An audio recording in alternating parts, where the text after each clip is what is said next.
Here are the horoscopes for the week of the 22nd to the 28th of July 2013.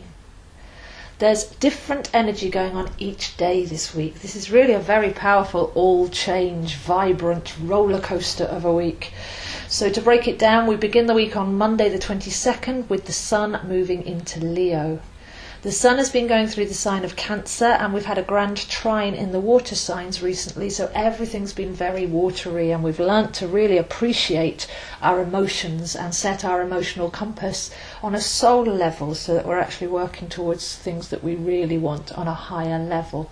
But now as the Sun moves into Leo, we'll feel that fiery energy come in, and we're dealing here with the heart and the solar plexus. So now that we're clear, we're radiating on an emotional level far outside of our bodies, and we're actually standing up strong and saying, this is me, this is how I feel, and this is what I'm sending out, and therefore the level that I'm receiving on. So very, very powerful with Leo. And immediately we experience on the same day the full moon in Aquarius. So Leo and Aquarius are opposites, and the Sun is in Leo and the moon is in Aquarius, and that's what the full moon is, when the Sun is opposite the moon. This is the first of two full moons in Aquarius, as this one falls right at the beginning of the sign and the one next month falls right at the end of the sign. So Aquarius is the man and Leo is the lion.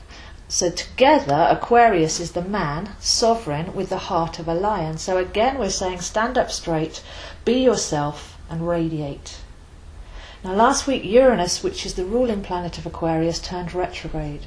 So the theme of this full moon seems to be seeing beyond the normal, seeing beyond the mundane, into the impossible, into the invisible, actually suspending our disbelief and imagining bigger and better things. It's really a time to keep your antennae up, because there may be some revelations and some surprise messages coming through. And it's a chance to just break free of any small boxes, any limited thinking, and entertain the fantastic.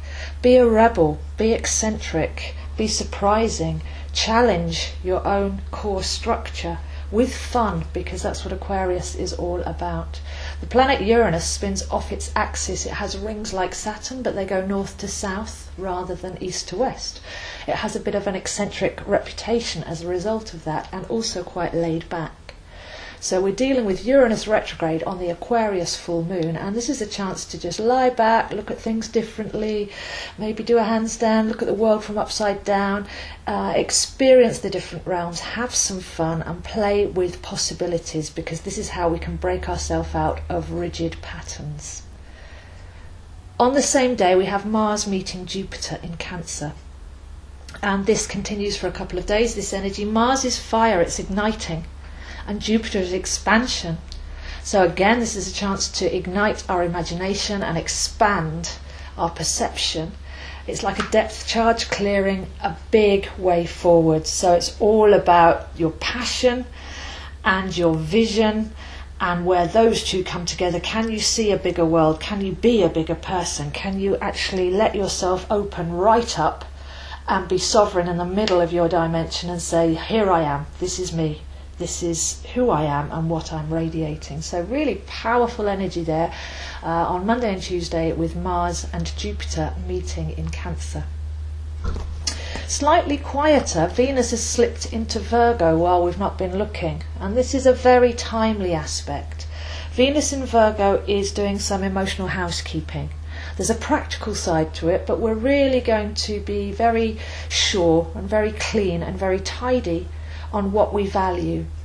And this is vital, because with all the flights of imagination we could be kind of going off into some very strange realms, but Venus is almost anchoring it on Wednesday and saying, let's just attend to the detail, let's get productive, let's by all means be creative, but let's set our foundations, our values, what we love, and make sure that our house is in order internally. So a very peaceful but orderly emotional cleansing going on there on Wednesday. Now this is just in time for Thursday, when the moon meets with Neptune. And the moon meeting with Neptune may bring up some of our illusions and delusions, some of our fantasies, some of the secret hopes and dreams and agendas inside of us which just can't hold water, because Neptune can often have us living off in a fantasy, imaginary world. But if we try and build our life on that, sometimes you can get so far and then your castle will fall down because it's not got firm foundations. So Venus in Virgo is firming up the foundations and cleaning up the house, and then the moon meeting Neptune on Thursday may show where some of those fantasies and delusions need to be tidied up. And it's a day for honest inner reflection and to connect with your soul and to listen truly to what you want rather than what you think you want. The very next day we have Venus opposite Neptune. Now these are the two very feminine energies. Venus is our earth feminine side and Neptune is our high priestess. So the two aspects of the feminine there.